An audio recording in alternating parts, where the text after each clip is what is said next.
มาสงฆ์มาสงฆ์มาสงฆ์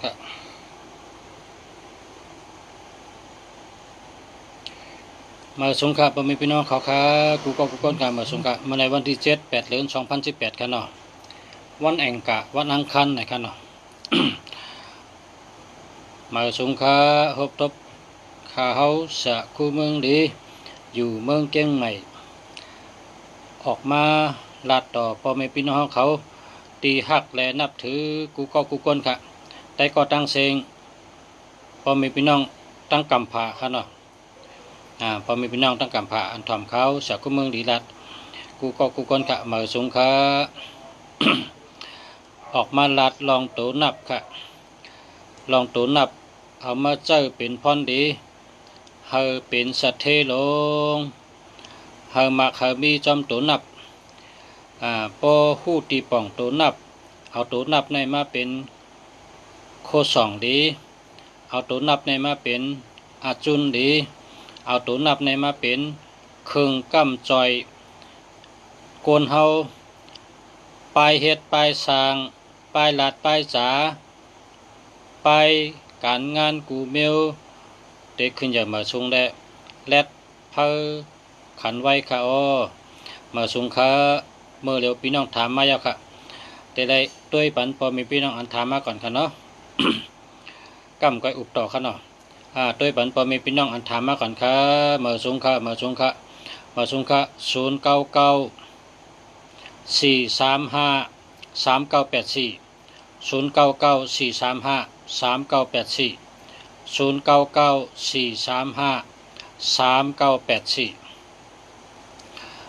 นั่นดีอยู่ค่ะมันดีอยู่กุโตค่ะ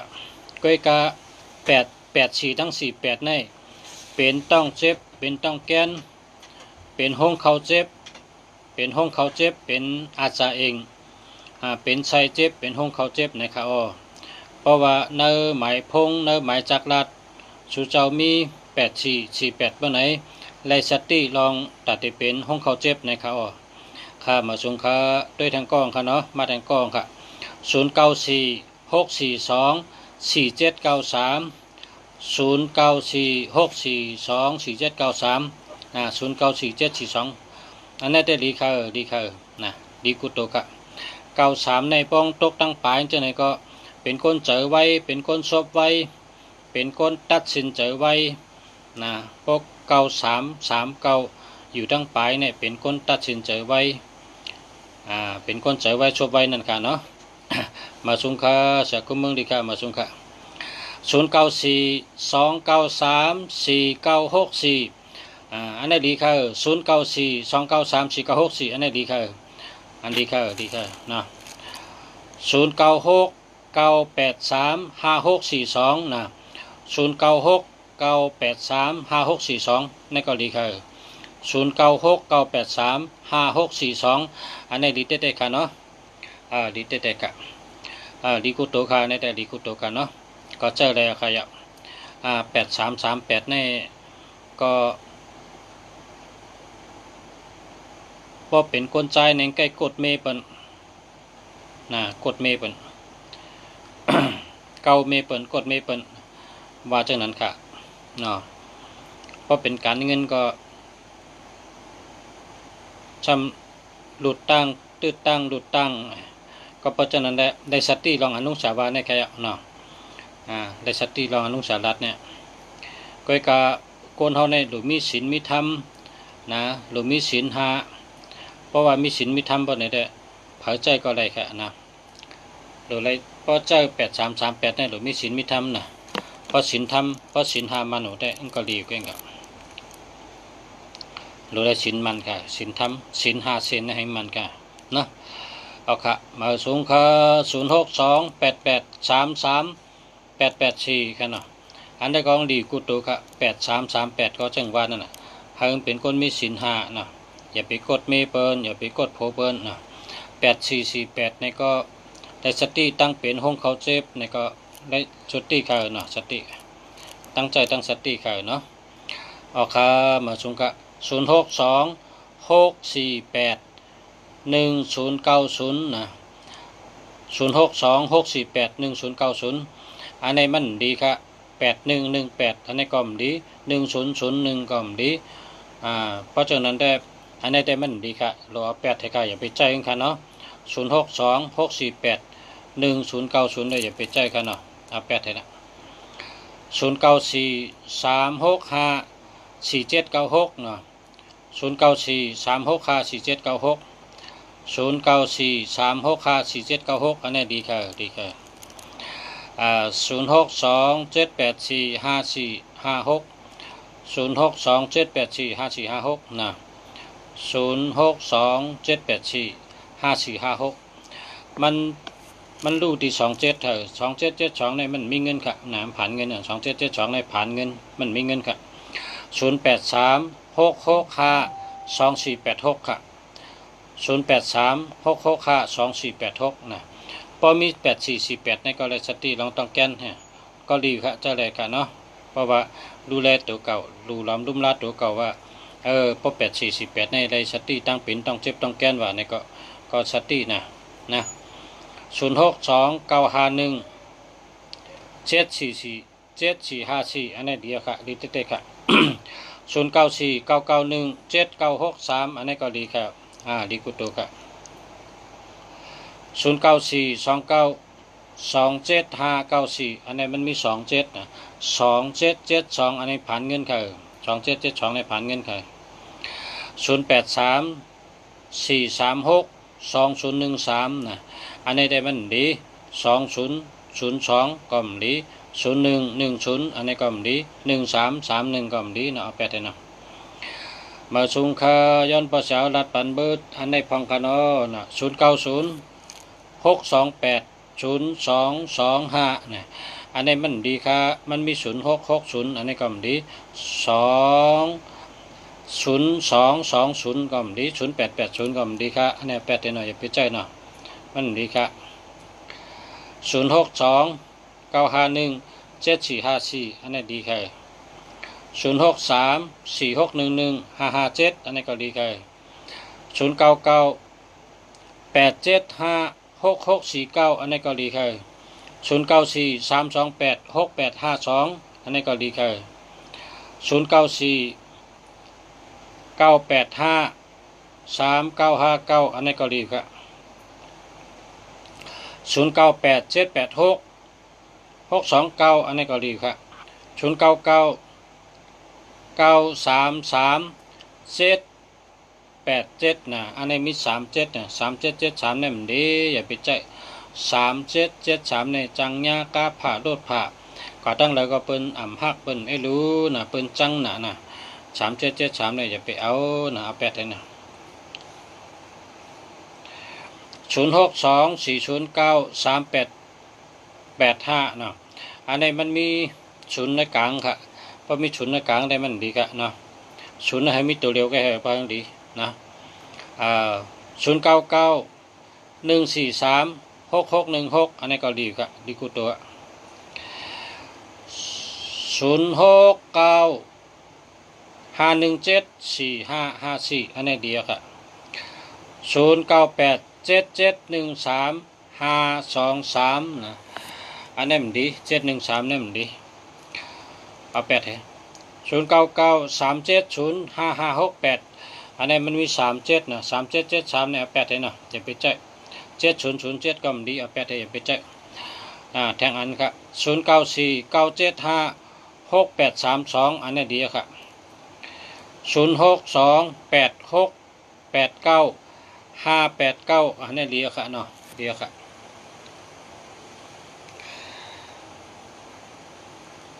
เพราะว่าพี่น้องถามมาน้ำในก็เน็ตฮอเน็ตลาดนะพอเน็ตจะมันตันกะมันป่นกะเจ้านั้นค่ะมันตันอ่านหนังหึงติดตันก็เลยอ่านเน็ตเนาะ0636868244อันนี้ดีครับ0635195349อันนี้ก็ดีครับ0629617454อันนี้ก็ดีครับนะ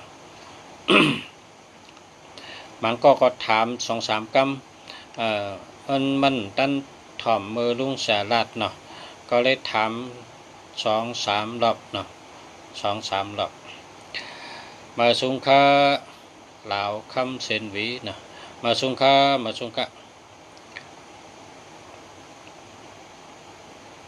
ขอบใจค่ะกดมันน้ำมาสุงคาภาษาไม้พงคาจ่องดีค่ะ0993838611อันนี้ดีค่ะนะ0993838611อันนี้ดีค่ะ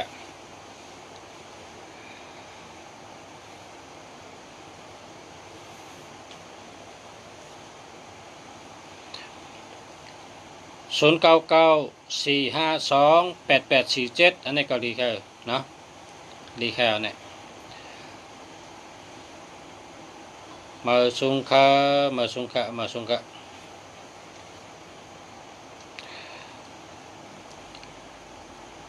ปอข้าวยำตัวตันก็รัดต่อกันให้เป็นพ่อนดี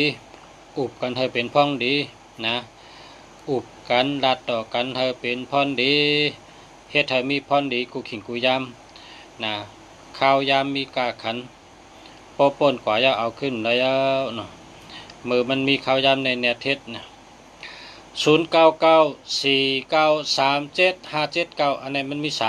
373773เนี่ยมันดีค่ะเอาแปดเลยนะ0946415658ดีอยู่ค่ะ0823318952นะอันนี้มันมี318นะ31ก็มันดี1881ก็มันดี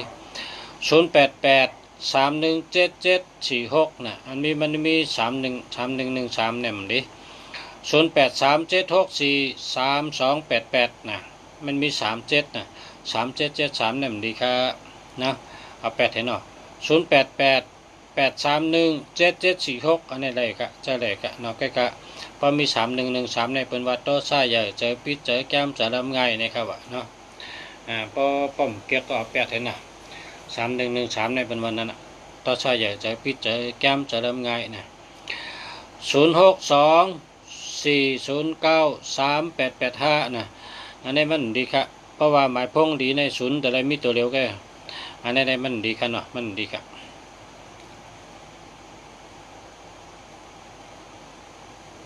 0876586899นะอันนี้มันดีค่ะมันมี7667เนี่ยมันไม่ลงค่ะ7667เนี่ยมันดีค่ะเนาะเอา8ให้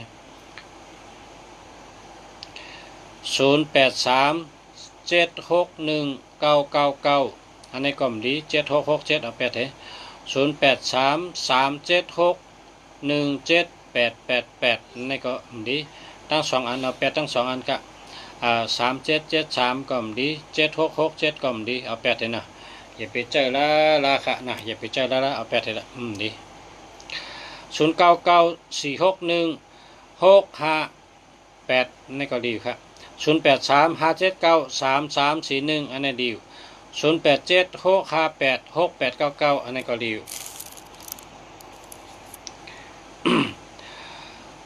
ขอบใจค่ะลุงสะอันนี้ค่ะลูก0633957746อันนี้ดีอยู่ครับ0846142829อันนี้ดีอยู่ครับ0846142829นะอันนี้ดีอยู่ครับ0947575514อันนี้ก็เลยค่ะเนาะจะเลยครับ0856142829อันนี้ก็ดีกันเนาะ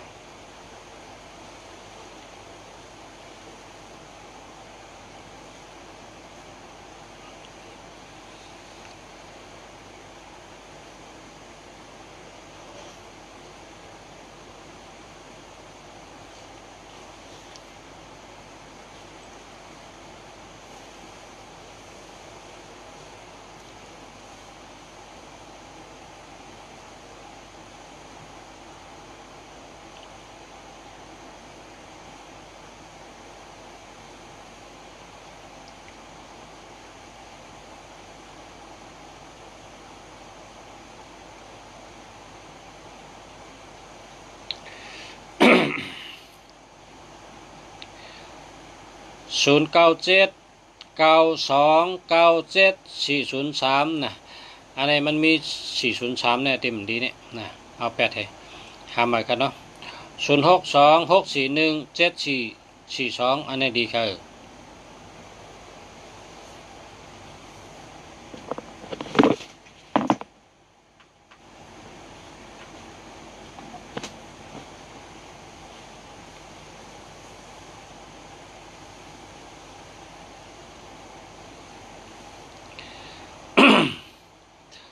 0628163915นะ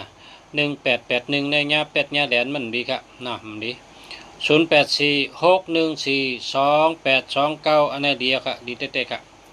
0853196359 0853196539อันนี้ดีครับ0633069729นะมันมี6006อันเดียวครับ0945829869อันนี้ดีครับ0943829943อันนี้ดี0846142829อันดีครับ428ในมีเงินนำครับ428824นะมีเงินนำจะ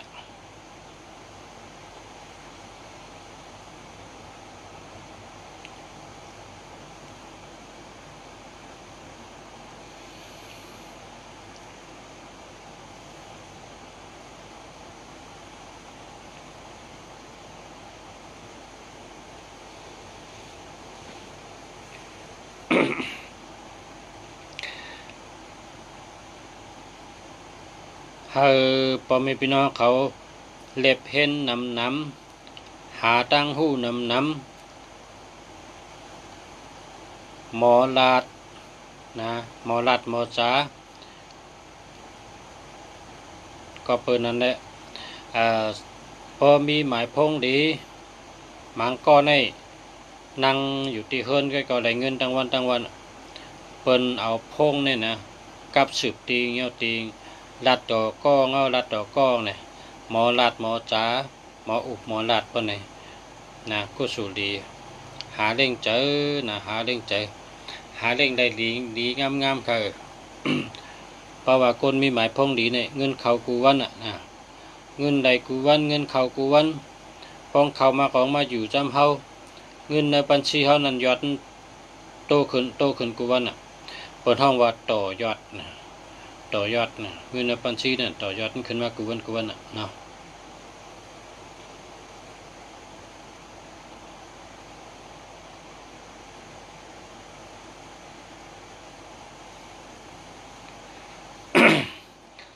0618421337อันนี้2112ก็มันดี1881ก็มันดี3773ก็มันดีครับตั้งหมดมันดีเอา8ให้นะ0845930154อันนี้มันดี0620838119อันนี้มันดีครับ1881ก็มันดี2002ก็มันดี0330ก็มันดีครับมันดีครับ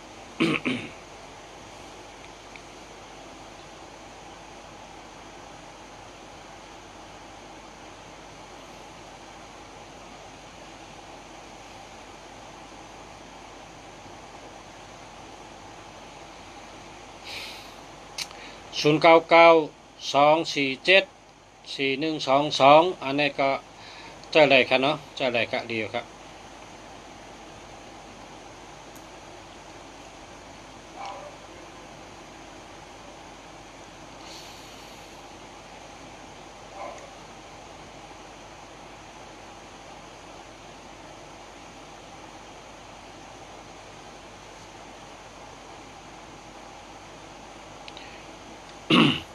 0848855622อันนั้นดีครับ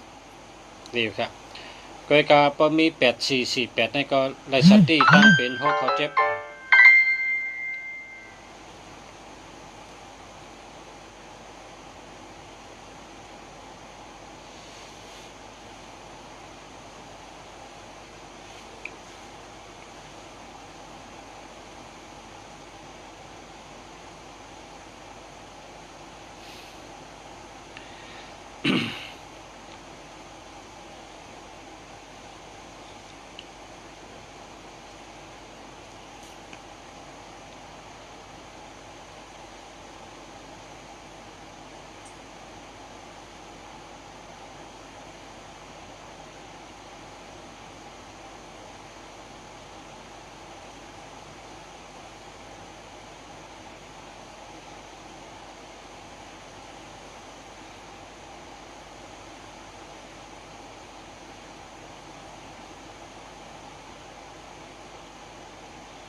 0945188441อันนั้นมันดี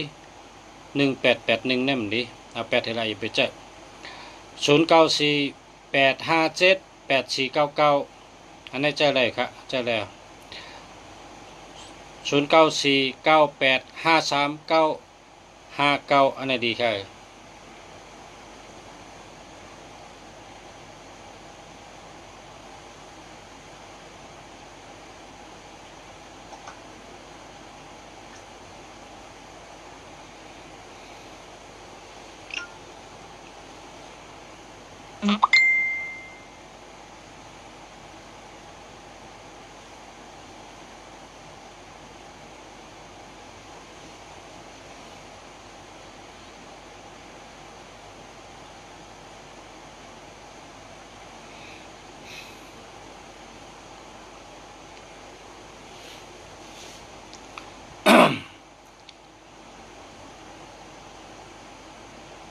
0863323588นั่นก็ได้ครับจะได้ครับ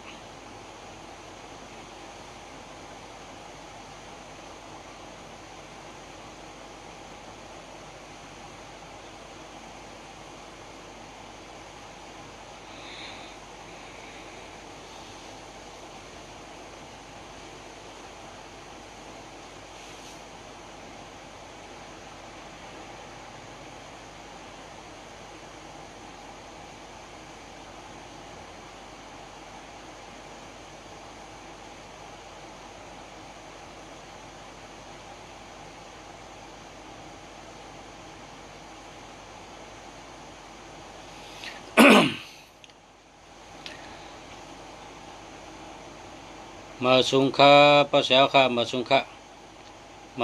าสักคู่ใครเบอร์โทรอันหลีมีเงินค่ะแต่ไรเจ้าตัวสังฆาถามมาในไลน์กันแต่ส่งบันมีน้ำจักค่ะแต่ส่งบันด้วยค่ะ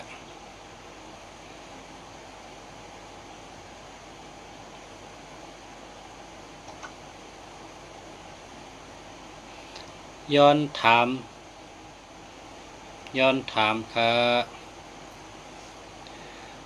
มาสุงค่ะ0629417987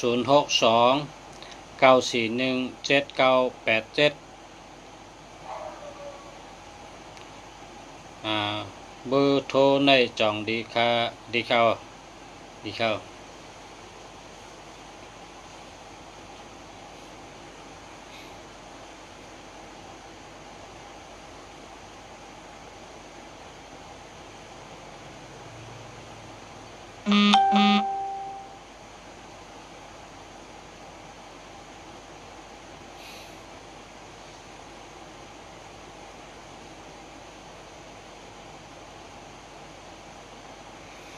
ข้าไรหมายพงดี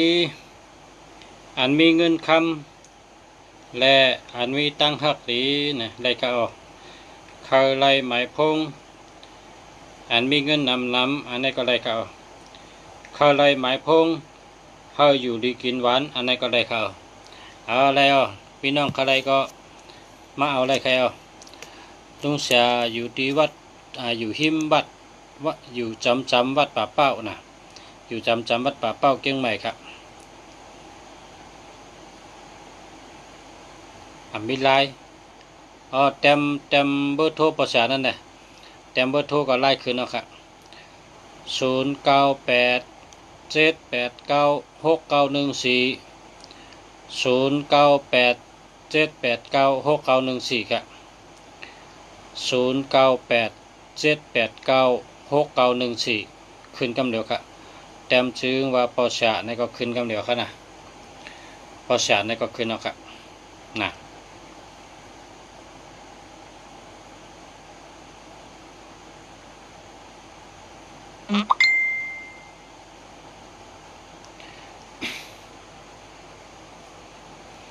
06190297210220อันนี้เป็น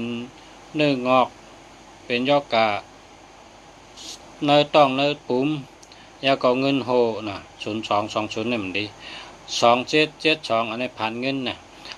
2112ในเปิ้นว่าก้นหย่องนะเผอก็พักนะ2112ในเปิ้นพักนะ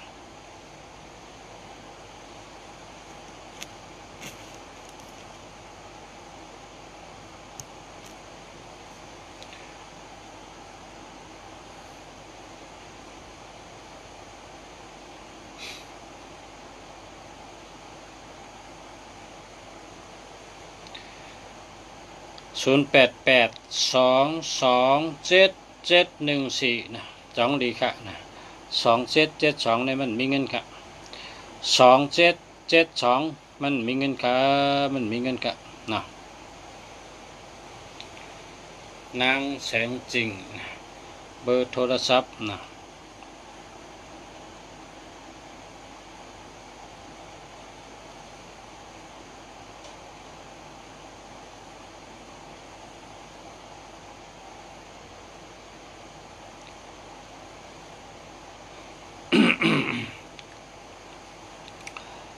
097896195257นั่นแหละดีครับ0945878499อันนี้ก็ได้ครับมันมีเม็ดตาก็มันปัดตัวเม็ดตาให้ตัวเนี่ย094848578499มันมีเม็ดตามันมีเม็ดตาครับเม็ดตามันป้ามันมีเม็ดตา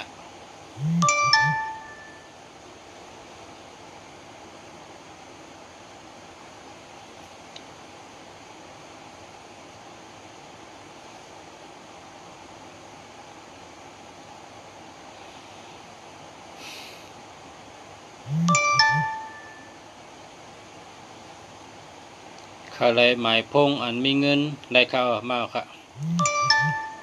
อะไรหมายพงตั้งหักหลีมีเข้านะอะไรหมายพงอันอยู่ดีกินหวานมีเข้าหมายพงอยู่ดีกินหวานก็มีค่ะอะไรหมายพงงานดีปัญญาดีได้เข้ามาค่ะมาค่ะเนาะอันนี้พี่น้องถามมานั่นแหละเป็นถามมานั่นเองว่าอะไรจังไหนอะไรจังไหนเนาะอะไรคือ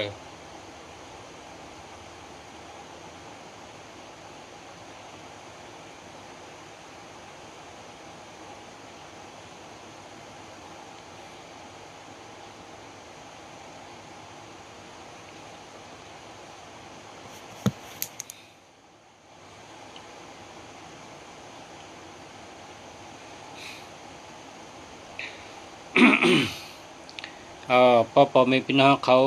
อะไรหมายพงดีเนี่ยก็มาเอาที่เขาสักเมืองดีนะเพราะว่าสู่เสาอะไรหมายพงดีหมายพงดีกูโตหมายพงมีเงินมีคำหมายพงเปิดห้องว่านักกาเนี่ยนกข้างสาเนี่ยนั่นมาเอาที่สักเมืองดีนะเพราะสู่เจ้ากับชื่อฮังกวยจอมกัดจอมชานั่นมันมีอันโยโยงเลยอันโยโยงเลยอันดีในกะนะอันดีมันกะเพราะเขาขายในเขาขายกะ1 อันใน2 เหง1 อัน3 เหงนะ1 อัน6 เหงแค่นั้น1 อัน10,000ปลายแค่นั้นก็เพราะฉะนั้นแหละเขาขายอันดีมันนะเขาขายกะขายดี เพราะชุดเจ้าหมายพงดีชุดเจ้าติดปอกถี่อยู่ดีกินหวานมีเงินมีคำตัวเกี่ยวเจอเกี่ยวหน้าเฮิรนดีนะอยู่ดีกินหวานเพกังหยันกังค่ะก็เพราะฉะนั้นคัดใจเจอหมายพงอันดีแค่หน่อย เมื่อเดียวเขา จากคู่เมืองดีก็ออกมาด้วยปันปอมมีพี่น้องเขา1 วัน1 อีด1 ออดเนาะ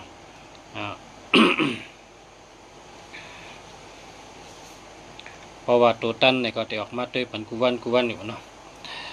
ก็ในก็099 065 3969นะเมื่อมี0660เนี่ยมันดีค่ะ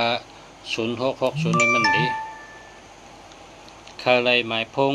อันมีเงินนำอะไรค่ะค่าไรหมายพงอันมีเงินนำก็อะไรค่ะเนาะ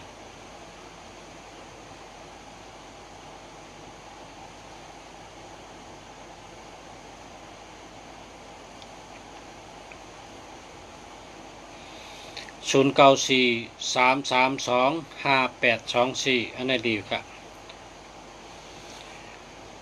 824428เนี่ยมีเงินนำจะนะมีเงินนำจะ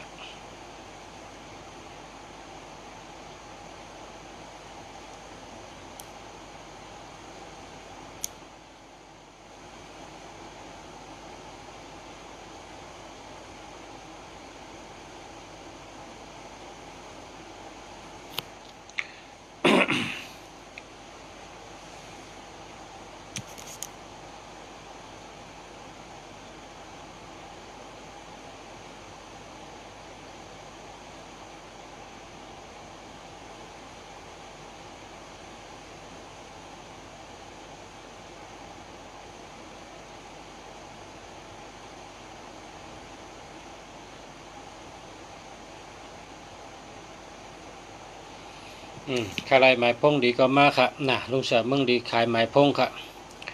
ลุงเสือเมืองดีขายหมายพงอันดีค่ะหมายพงสัตเทหมายพงมีเงินมีคำค่ะนะหมายพงอยู่ดีกินหวานนะเพราะว่าเผอค่าไรเนี่ยก็มาหาที่ลุงเสือก็เมืองดีค่ะเพราะเป็นพี่น้องกรุงเทพเนี่ยก็สั่งมาลุงเสือที่ส่งไปชนีปันส่งบันทึงตีค่ะส่งบันทึงตีกะ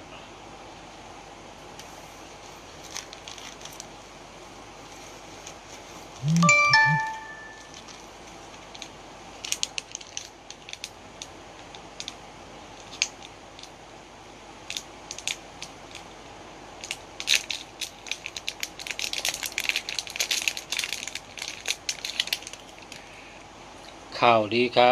ข่าวดีลาดปันปอมีพี่น้องเขาพี่น้องอาป้องสุดอกก้องตั้งเซิงคนที่มีเจอนับถือศาสนาพุทธพระเป็นเจ้าเป็นที่พึ่ง คนที่นับถือกลุ่มพระกลุ่มตระกลุ่มสังขะกลุ่มศาสมากลุ่มปอกลุ่มเมกลุ่มเจ้าทอดเจ้าแม่เป็นที่พึ่งเขาเจ้าเพราะว่าชูเจ้าใครเอาช่องห้อยคอเอาไว้จับตัวปะไหนก็เมื่อเดียวในห่างเจ้าวุ้นจุ่มมีเอาค่ะนะครับห่างเจ้าวุ้นจุ่ม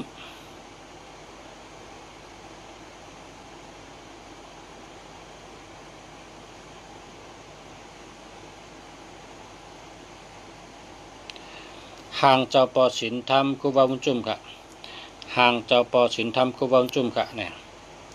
พระพักอะไรก็สั่งมาได้ค่ะเป็นตองค่ะเป็นตอง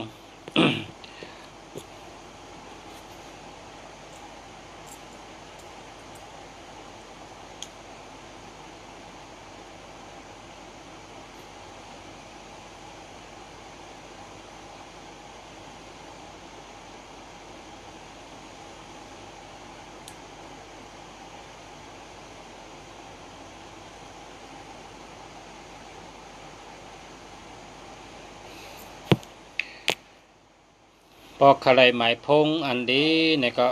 มาหาตีลุงศักดิ์ก็มึงดีเพราะว่าชูเจ้าอยู่ไกลก็โทรมาโทรมาอุบด้วยถามด้วยใครกาขันมันก็หือมีเงินนำก็ชื่นแคมพอมีเงินตันก็ชื่นตันค่อยการเลือกใจอันดีมันกูก้นให้ชูเจ้าไล่เป็นชัดเทให้ชูเจ้าไล่อยู่ดีกินหวานกัดเย็นช้ำสาหลอดเพหลอดหยันเพกลางหยันกลางเฮาสู่เจ้ามีเงินมีคำเฮามีคนหักคนแปงเฮามีคนจ่อยเหลือเฮามีหน้าการต่างงานดีเ เฮามีนาเฮินหลีเฮามีก็ฮักหลีเฮามีปอเลี้ยงหลีไม่เลี้ยงหลีวันเมื่อนามาเฮาชูเจ้ากูก็เป็นปอเลี้ยงเปิ้นเป็นไม่เลี้ยงเปิ้นเฮาชูเจ้ามีกุศลกรรมปรามีมีอำนาจมีปรามีมีญาณปัญญาโตตอนกูวันขึ้นใหญ่มาสูงกูวันเฮามีเงินมีคำนำกูก็กูคนเก็บไหลหอมไหลจู้ไหลการเงินดีการงานดีตั้งหักหลีเมตตาหลีเฮาอยู่ดีกินหวานเฮามีตัวเกี่ยวใจเกี่ยวเฮาหมออุบหมอลาดเฮามีศีลธรรม5 เส้นนะศีล5 เส้นเฮาใกล้ลองซ้อมเฮาใกล้ไหวพระเฮาใกล้นั่งสมาธิเฮาใกล้แผ่เมตตาส่งเมตตาหยาดน้ำจะเนี่ยเป็นการดีกุศลจอยเฮาชูเจ้าอันชูเจ้าหาเงินนั่นก็ได้เงินนำชูเจ้าเจ้าหมายพงอันใดก็ต้องเตเป็นอันเอ็นแห้งปุนตาจอยชูเจ้าในภาวะจัดปานชูเจ้าได้ขึ้นใหญ่มาสูงเป็นก้นจัดเทง่ายลมค่ะเนาะนี่เป็นข้อตึกโซนค่ะ เพราะว่าพี่น้องถามมาทางกองค่ะแต่ได้ด้วยปันกันค่ะเนาะ0657614961อันนี้มันมี76นะ7667ในดิโกนะ7667ในเป็นว่าอำตันตายก็ตายอำตันรู้ก็รู้อำตันชุ่มก็ชุ่มอำตันญาเพก็ญาเพ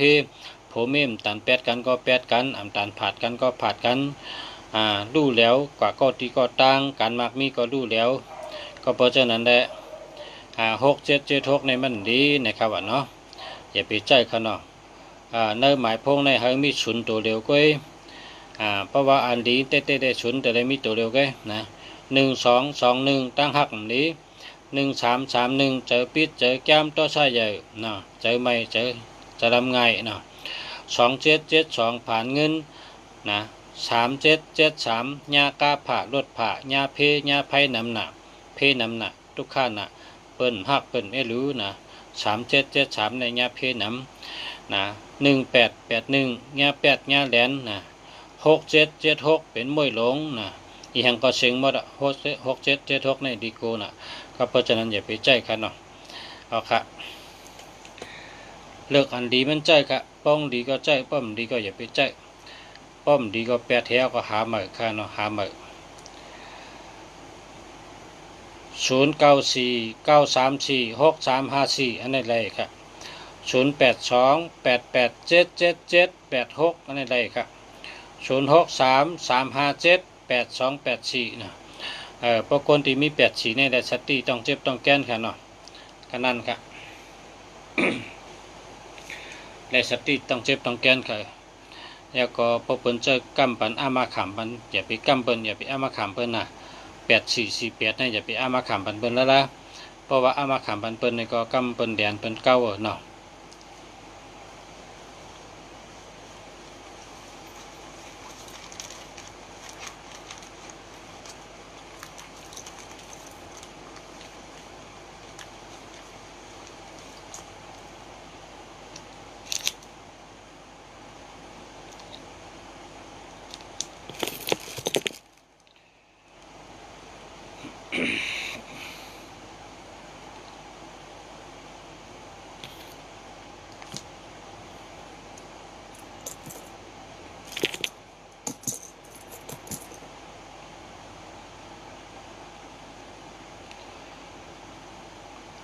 มาสุงค่าพ่อแม่พี่น้องเขาค่ะเนาะยามเดี๋ยวนี้เป็นยาม10 โมงเมืองไทยเอาค่ะเขาค่ะย้อนข้างชูเจ้ากูก็กูก้นผาดยานกันได้ก่อนเมื่อพุกเมื่อฮื้อวันเมื่อสังว่าโตตันมีข้าวยามก็เตะออกมาลัดดอกพ่อแม่พี่น้องเขาแทงอยู่ค่ะมาตุยปันหมายจากลัดมาตุยปันโตนับอันหลูเจ้ากูก็กูก้นเลยใจอันดีมันค่ะเนาะมีทางกองถามมาก็ตุยปันก่อนเนาะ0989949629เนาะอันนี้แต่เจ้าแล้วใครเจ้าในเกาหลีค่ะเนาะกุยกะเพราะว่ามีเงินปากล้าน นะพอมีเงินปากล้านก็มันดีใจกับนะพอมีเงินเก๋ได้ใจไรพอมีเงินนำได้มันโดดใจกับเพราะว่าพักตูมันปิกไปละพักตูเงินมันนะ0900129877นะอันนี้มันดีครับมันดีครับ0110ในก็มันดี1221อันนี้ก็มันดีครับนะ00ก็มันดีก็เพราะฉะนั้นแหละเมื่อไหร่ก็คนมาหลอมตัวมีเหงหาปากก็กันนะเพราะว่าเขาก็ย่าเขาเจ้าสติปัญญานะเขาเจ้าสติปัญญาให้มีสติเลือกเจ้าหมายพงอันดีป้องดีก็เจ้าป้อมดีอย่าไปเจ้าเลือกเจ้าอันดีนั่งหือแล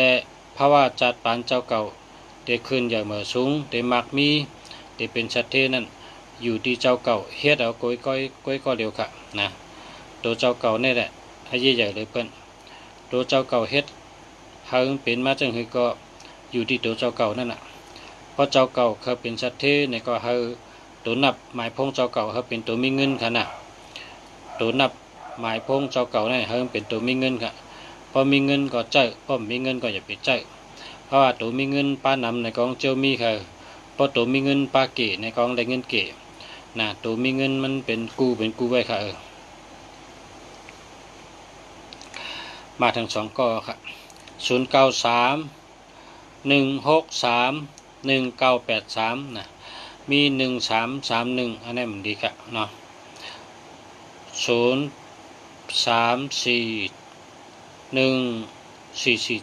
03414475นะอันนี้จะมันมีเงินแกนะมันมีเงินค่ะ